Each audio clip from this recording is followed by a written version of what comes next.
Hall ticket ఇవ్వకుండా విద్యార్థుల జీవితాలతో ఓ కాలేజ్ యాజమాన్యం ఆడుకుంటున్న ఘటన తిరుపతి బైరాగిపట్టెడలో చోటు చేసుకుంది. బైరాగిపట్టెడలో ఓం ఎస్వీబీ జూనియర్ కాలేజ్లో యాజమాన్యం 9 మంది విద్యార్థులకు ఫీజు కట్టినా హాల్ టికెట్ ఇవ్వలేదు. హాల్ టికెట్ అడిగితే ఎగ్జామ్ రోజు హాల్ టికెట్ ఇస్తామని చెప్పుకొచ్చారు. తీరా ఎగ్జామ్ రోజు విద్యార్థులను కాలేజ్ బస్సులో ఎక్కించుకుని తిరిగి ఇంటి దగ్గరే దింపేశారు.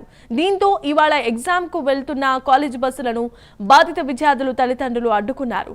పోలీసులు రంగప్రవేశం చేసి నచ్చజెప్పడంతో మిగిలిన విద్యార్థులను ఎగ్జామ్ రాయడానికి పంపించారు. కాలేజ్ యాజమాన్యం తీరుతో 9 మంది విద్యార్థుల జీవితం అంధకారంలోనికి వెళ్లిపోయింది.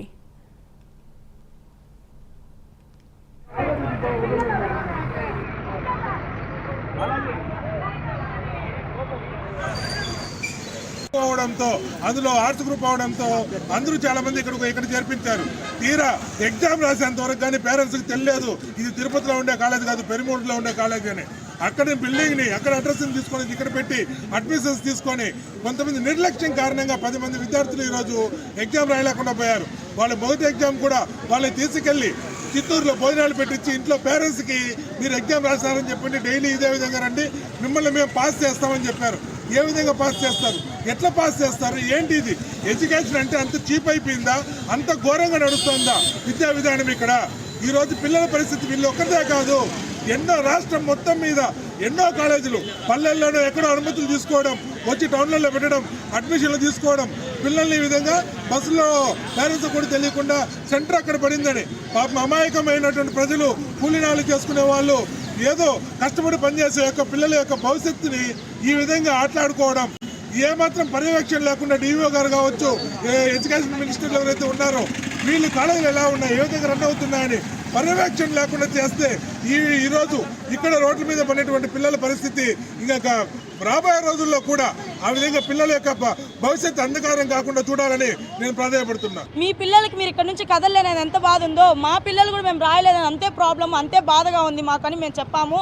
ఇక్కడి నుంచి ఏదైతే ఫస్ట్ ఎగ్జామ్ జరిగిందో అక్కడికి తీసుకెళ్ళి ఎక్కడ పెనుమూరు అయితే ఏదైతే ఉందో ఫుడ్ పెట్టి మంచిగా వాళ్ళకి పిల్లలకి ఫుడ్ పెట్టి మేము ఎగ్జామ్ బాగా రాసామని చెప్పండి ఇంట్లో అని చెప్పారండి. ఎగ్జామ్ బాగా రాసామని చెప్పండి అంటే మేము మేనేజ్ చేసుకుంటామంటే ఏం మేనేజ్ చేస్తారు మీరు? ఏం మేనేజ్ చేస్తారు? ఒక చైర్మన్ లేడు, ప్రిన్సిపల్ లేడు. ప్రిన్సిపల్ చెప్పింది ఏమరా అంటే మేము ఎగ్జాము రాయిపిస్తాము అంటే ఓపెన్లో రాయిపిస్తారు. ఓపెన్లో ఎందుకు రాయిస్తారు? రెగ్యులర్ కింద రాదు కదా సార్, అది ఎందుకు ఓపెన్లో రాయిస్తారు? ప్రిన్సిపల్ సార్ రండి, నేను బస్సు పట్టిస్తాను, బస్ నెంబర్ చెప్తాను, బస్సు ఎక్కడ చెప్తాను, మీరు దాడి చేయొచ్చు, వచ్చి ఆపొచ్చు అని చెప్పి ప్రిన్సిపల్ సార్ పిల్లలతో చెప్పారండి సార్ నిన్న. దీంతోనే కదా మేము వచ్చాం బస్సు ఆపడానికి. ఇక్కడికి వచ్చిన తర్వాత బస్సు పంపించానంటే ఎలా పంపిస్తాం సార్? మనిషి దగ్గర మనిషి మాట ఎలా మాట్లాడతారు? ఒక చైర్మన్ లేడు, చైర్మన్ అయితే ఇక్కడ లేరు సార్, ఊర్లో అసలు తిరుపతిలో లేరు ఆయన. ఎట్లా సార్, ఏం చేయాలి సార్ పిల్లలకి? ఒక్కరికి రాలేదంటే ఏదో మా ప్రాబ్లం మర్చుకో. 13 to 9 మెంబర్స్ వరకు ఎందుకు రా సార్? కాయల్ని రమ్మని చెప్పారు సార్, ఈ మాత్రం మీకు ఆడ చిత్తూరులో ఇస్తాం హాల్ టికెట్ అన్నారు. సరే మీకు తెలియదు, చదువు తెలియదు మాకు. సరే పిల్లకాయని తొడుకొమ్మినారు, ఆడ కూర్చొని పెట్టేసి బస్సులో 9 మందిని మిగతా వాళ్ళని రాయిపించినారు. ఆ నుంచి బస్సులో నుంచి తొడుకొని వచ్చి ఇంటికాడ వదిలారు. మా పిల్లకాయలని అడిగాము, పిల్లకాయలని అడిగితే మాకు వాళ్ళు సమాధానం చెప్పలా. మేము కొచ్చిన్ లేసి అడిగితే ఈ మాత్రం మమ్మల్ని ఆ బస్సులో అన్నం పెట్టి ఈ మాత్రం ఉప్పు చెప్పండి, మీ నాయనలు మేనేజ్మెంట్ మేము చేసుకుంటాం, మేము రాసినట్లుగా చెప్పండి అని పిల్లకాయలకి చెప్పించేసి మేము మళ్ళీ వాళ్ళ తల్లిదండ్రులు స్కూల్ మేనేజర్ తల్లిదండ్రులు దగ్గరిపోతే నాయన మేమేం చేయగలుగుతాం, మాకు చదువు తెలియదు, మాకేమీ తెలియదు, మేము వస్తే కొడుకుని మేము పంపిస్తాము, మేము అర్జెంటుగా వీడికి రావాలి, స్కూల్ కాడ ఏ సమాధానం చెప్తాడో మాకు వచ్చి చెప్పమను, మేము గలాటా చేయము, మేము మట్టు బస్సు ఆపేదే. రైట్, ఇక హాల్ టికెట్ ఇవ్వకుండా విద్యార్థుల జీవితాలతో ఓ కాలేజ్ యాజమాన్యం ఆడుకుంటున్న ఘటన తిరుపతి జిల్లా బైరాగిపట్టెడలో చోటు చేసుకుంది. ఓం ఎస్వీబీ జూనియర్ కాలేజ్ యాజమాన్యం 9 మంది విద్యార్థులకు ఫీజు కట్టినా కూడా హాల్ టికెట్ ఇవ్వలేదు. దీంతో విద్యార్థులు ఎగ్జామ్కి అయితే అటెండ్ కాలేనటువంటి పరిస్థితి. ఇదే అంశానికి సంబంధించిన మరిన్ని వివరాలు అందించడానికి తిరుపతి నుంచి మా కరెస్పాండెంట్ రవివర్మ సిద్ధంగా ఉన్నారు. రవివర్మ, చెప్పండి, ఈ సంఘటనకు సంబంధించి విద్యార్థుల తల్లిదండ్రులు ఆవేదన వ్యక్తం చేస్తున్న పరిస్థితి, దీనికి సంబంధించి అధికారులు ఏ విధమైన చర్యలు తీసుకోబోతున్నారు?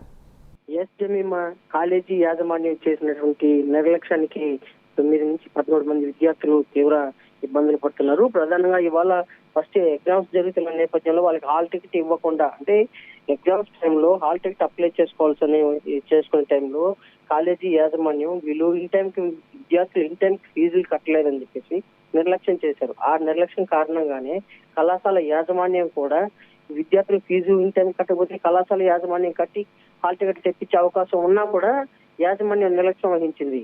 అంటే ప్రధానంగా ఏంటంటే ఇప్పుడు ఎగ్జామ్స్ రాయిపోతే నెక్స్ట్ ఎగ్జామ్స్ రాయొచ్చు అనే ఉద్దేశంతోనే వీళ్ళు కావాలనే యాజమాన్యం నిర్లక్ష్యం చేసింది. ఈ నిర్లక్ష్యం కారణంగానే ఇవాళ 9 మంది విద్యార్థులు అంటే ఎగ్జామ్స్ రాయకుండా ఇబ్బందులు పడుతున్నారు. అయితే దీనికి అంతటికి కారణం ఏంటంటే కళాశాల యాజమాన్యం వ్యవహరిస్తున్న విధానం. అంటే పెనుమూరులో కళాశాల ఉంది, పెనుమూరులో కళాశాల స్థాపించారు, అక్కడ పర్మిషన్ ఉంది. అయితే తిరుపతిలో బ్రాంచ్ పెట్టేసి ఎస్వివి కళాశాల అనేసి సపరేట్ ఇంకొక బ్రాంచ్ పెట్టి నిర్వహిస్తూ వస్తున్నారు. ఒకే కళాశాల ఒక పర్మిషన్, ఒక కళాశాలకు పెనుమూరు పర్మిషన్ ఉండగా ఇక్కడ పర్మిషన్ కూడా లేదు, ప్రభుత్వ గుర్తింపు కూడా లేదు. అలాంటి కళాశాల యాజమాన్యం ఇలాంటి అకృత్యాలకు పాల్పడుతున్నారు. ఇవాళ కళాశాల యాజమాన్యం చేసిన నిర్లక్ష్యానికి కారణంగానే విద్యార్థులు బలవుతున్నారు. ఇలాంటి వాటి పట్ల ప్రభుత్వం కఠినంగా వ్యవహరించాలని చెప్పి విద్యార్థుల తల్లిదండ్రులు అలాగే కూడా ఉన్నటువంటి విద్యార్థులు సైతం ఆవేదన వ్యక్తం చేస్తున్నారు. దీని పట్ల ప్రభుత్వం కూడా చర్యలు చేపట్టాలని చెప్పి ప్రధానంగా పేర్కొంటున్నారు. ఇవాళ ఇంటర్మీడియట్ బోర్డు కార్యాలయానికి వెళ్ళారు. ఇంటర్మీడియట్ బోర్డు కార్యాలయానికి వెళ్ళి విద్యార్థులకు జరిగిన అన్యాయాన్ని తీవ్రంగా విద్యార్థుల తల్లిదండ్రులు అయితే ఫిర్యాదు చేశారు. అంటే ఇంటర్మీడియట్ బోర్డు అధికారులు అయితే తమ పరిధిలో తమకు తెలీదు, సమస్య ఈ విషయం తెలీదు, దీని మీద విచారించే చర్యలు చేపడతామని చెప్పేసి పేర్కొన్నారు.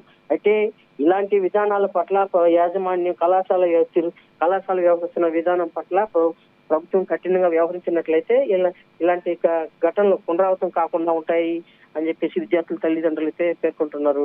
Jemimah. Thanks for the updates Ravi Varma.